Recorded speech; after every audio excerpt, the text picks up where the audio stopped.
Alright, guys, so I'm going to go ahead and go over some more notes with you. This one is about Cold War competitions between the United States and the Soviet Union. Because not only did they want, like, different types of government, but they also had some competitions as well.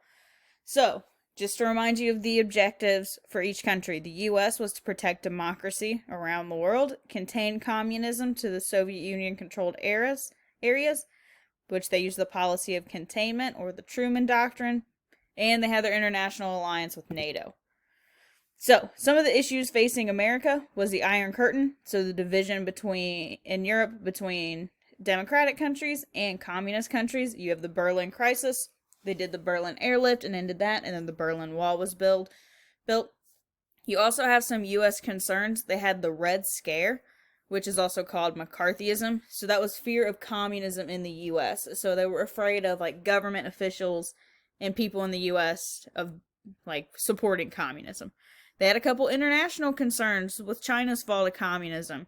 There is the Korea division, which we're going to talk about later. Vietnam, we're going to talk about that later too. And then you have the space race and nuclear weapons.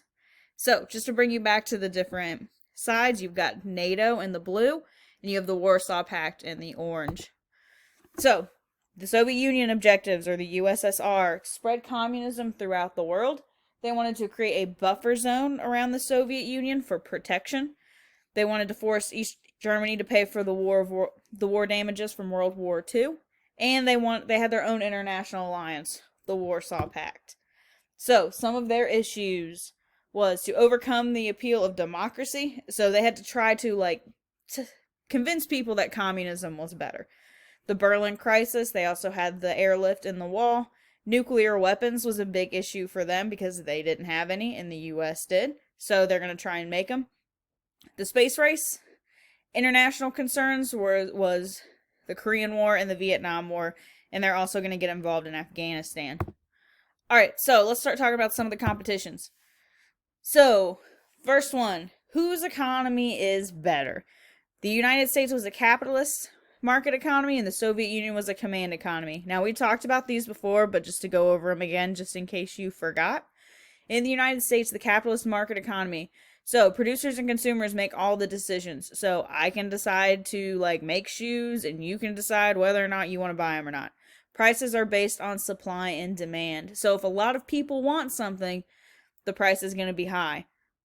If no one really wants to buy something, the price is going to be low. So, property is privately owned. You can own your own land. Producers compete to offer the best products at the lowest price. That's why you have lots of different options for buying something. You don't have to have an iPhone. You don't have to have an Android. You can even buy a flip phone if you want. They're still there. Consumers ultimately decide what is produced, and in turn, producers have the opportunity to make a profit. So, if no one is going to buy a VCR player, if you even remember what those are, they're not going to make them anymore. So the Soviet Union is a command economy. Pretty much the government is going to tell you what's going to happen. The government controls all of the resources in the factories. They are not privately owned. The government owns them. The government also sets the prices. This can lead to inefficiency and waste, so the government chooses to produce unneeded goods and does not meet consumer needs. Workers are paid lower wages, but lifetime job security. So, you won't get paid a lot, but at least you will have a job. So, lifetime job security gave little initiative to produce better quality products. So, since you knew what you were going to do and there was no really room for you to move up, everything just kind of stayed the same. So, the space race. This one's pretty interesting. So, in 1957, the Soviet Union is actually going to get to space first because they're going to compete on who can get to space. So you have Sputnik 1. That's the first artificial satellite to orbit the world. It really freaks the U.S. out because of the potential to use satellites for spying and launching airstrikes. So you've got the first satellite up by the Soviet Union.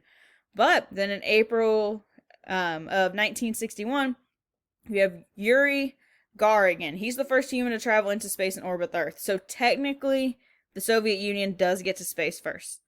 The United States is going to develop NASA, so the National Aeronautics and Space Administration, which still exists today. In May of 1961, so a month later, Alan Shepard is the second person but the first American to orbit the Earth. NASA's going to start the Apollo program, so the mission to land on the moon. And 1969, Neil Armstrong and Buzz Aldrin are the first people to walk on the moon. So, the United States got to space first, but we got to the moon first. Here are some pictures. Sputnik 1 is in the corner, and I think that one is Neil Armstrong on the moon. So, nuclear arms race in 1950s through the 1960s. So, you have continued distrust between the US and the Soviet Union over nuclear weapons. Who can build the biggest bomb and the most bombs? This became one of the world's most terrifying aspects of the Cold War because you just have these two countries building a ton of nuclear weapons, which really freaks people out because if you use too many nukes, the world will end. So, this one's not a good one. So, in 1945, the US was the only nuclear power, the only ones with atomic weapons. 4 years later, the Soviet Union has nukes now. So, this is where you get a lot of spies going back and forth, spying on each other's country, trying to learn secrets of how to build nukes and weapons. In 1953, both the US and the Soviet Union have hydrogen bombs. They're more destructive than the atomic bombs. These things are no joke. Both sides built massive arsenals to match each other, knowing that if one side launched an attack, it would result in total destruction of both countries. That's called mutually assured destruction, or MAD. You bomb me, I will bomb you. So, here are some pictures of some of the tests. They're pretty big. These ones are bigger than what happened in World War II. So, 1950s through the 70s is called the Atomic Age. You have a lot of testing of atomic, hydrogen, and nuclear weapons. You get school drills called duck and cover. I will post a video of what they used to show kids to teach them what to do, just in case there were nukes that dropped. So there's a couple gimmicks. So you have bombs and fallout shelters, lead suits, music videos, commercials, and general lifestyle surrounding nuclear war. So, like how we have the coronavirus commercials right now, you would see commercials about what to do if a nuke was dropped. So let's look at some pictures. So here's some atomic bomb testing. The bottom one is testing, and the top one is like military soldiers who help with the nukes, like leaving from work. So if you wouldn't tell Stalin, don't tell anyone. So pretty much they're saying not to spy. So don't tell anyone what they're doing. It all needs to be confidential. So duck and cover drills. This is where you would hide under your desk just in case a nuclear weapon was dropped. But that doesn't work. You're still going to get hurt. Your desk cannot save you from radiation. And I'll post the video, like I said, later so you can watch that. So here are some of those lead suits. They're terrifying. They're scary, and I don't like them. The atomic bomb protection device is just a box you can sit in, and it's supposed to protect you from the atomic bomb. Here is a bomb shelter. This one is a temporary basement bomb shelter, one that you could build. Here is one that you could buy. You have to store your supplies in your bomb shelter because you don't really know how long you're going to be there. This one's pretty nice. You have a table. You need a lot of canned food. And this one's got beds. So, nuclear war on the horizon, 1962. So, you've got a couple different people. You have Khrushchev of the Soviet Union. He was in charge. And then you have Kennedy. He was president of the United States. So, here is a political cartoon showing them both sitting on nukes, ready to press the button. Alright, so this is Fidel Castro. He is the communist leader of Cuba from 1959 to 2008 when he died. His brother is now in charge. His name is Raul Castro. So, in 1959, he overthrew the Batista dictatorship with the help of the United States. And he achieved, as he achieved the revolution, he turned on the U.S. and reached out to the Soviet Union for support. So he kind of went against the U.S. and then he turned Cuba into a communist country. So U.S. was not too happy with this one. Now, that bottom island, that is Cuba. That top part that's kind of cut off, that's Florida. So Cuba is only about 90 miles away. It's pretty close. So the U.S. response to Castro is called the Bay of Pigs invasion, and it does not work. So, trained Cuban exiles are used, and they are provided with supplies to carry out and overthrow Castro, and it fails miserably. Hundreds are killed, and over 1,200 taken prisoners in the failed invasion. So they tried to take out Castro, failed, people died, and then they were captured. So they left off from Nicaragua, and they went over to Cuba, and it didn't work. So why is Cuba so important to the Soviets? Because it's really close to Florida. So the Soviets wanted to put missiles in Cuba to protect Cuba from the U.S., and because the Soviets were desperate to threaten the U.S. They were desperate to threaten them because they're actually pretty close. So you can see Alaska there in the corner in the green, and Russia is like virtually almost touching.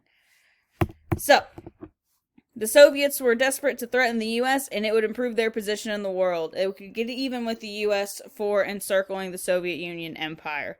So the Soviets are surrounded by the United States in the east, and then they've got Europe in the west. So they're not in a very good position. So they start putting nuclear missiles in Cuba, which is really close to Florida, like I've said. The U.S. is really freaked out about this. They tried to disguise them poorly, but we've got some aerial photos and you can see them. So there's a lot there. That is just the maximum range for the nukes in Cuba, which we would have gotten hit. So what the Soviets had secretly placed in Cuba in 1962 was 42,000 Soviet troops, 100 nuclear warheads, 36 nuclear missiles, 24 more on the way, MiG-21 fighter jets, Li-28 medium-range bombers, and many small nuclear weapons on boats, planes, and tanks. So they had a ton of stuff there. So the U.S. had a couple choices. One, they could do anything, they could do nothing, which was not acceptable. So just leave it alone. An airstrike at missile bases and invasions of Cuba would mean war. So quarantines, a blockade around Cuba, would give Khrushchev time to get out of the situation. So President Kennedy, sorry, my dog is angry, he decides to go with the blockade. So they're going to try and block off Cuba. So they have a quarantine in place, so no supplies can get into Cuba at all. So what they agreed to do was the Soviet Union will remove the missiles and the offensive weapons from Cuba. The U.S. will end the quarantine and pledge never to invade Cuba. And the U.S. will remove missiles from Turkey, because they did place missiles on Turkey to kind of freak the Soviet Union out. So the Cuban Missile Crisis, the leaders of both nations recognized that the danger of a possible nuclear war. Both decided to pursue the policy of détente, which means that the lessening or relaxation of tension and bad feelings in order to ease tensions and limit arms development. Pretty much they all decided to back off, so there was no nuclear war. So, you can watch that video. I'll post this on Google Classroom. So, in an attempt to limit the nuclear war, by the 1960s, France, China, and Great Britain all had nuclear weapons. In 1968, the Nuclear Non-Proliferation Treaty was signed, so the U.S., the Soviet Union, and 60 other nations agreed not to develop nuclear weapons and to stop the spread of nuclear weapons. In 1969, you get the SALT Agreement, or the Strategic Arms Limitation Talks. This was signed in 1972 and 1979. They did two of them. They placed limits on the numbers of weapons each side had in working order. So they limited the anti-ballistic missiles, they're called ABMs, and missiles used to shoot down other missiles from hostile countries. So they just put a cap on how many nukes you could have. In 1989, you get the end of the Cold War, the Soviet Union collapses, and what happens to their stockpile of nuclear weapons? So you have a couple fears. Russia's struggling to secure nuclear weapons after they fall apart. The Russian government has not had the funds or the means to dismantle or secure the nuclear materials properly, and Russian scientists might sell materials or knowledge to interested buyers. In recent years, the U.S. and Europe has increased funding to help Russia secure its weapons. They actually lost some of them, so there are just some missing nukes, and no one really knows where they are, which is pretty scary.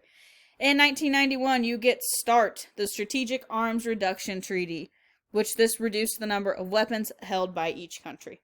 So, you get all of these to try and stop how many nukes are actually in existence. So, that's the end of these notes.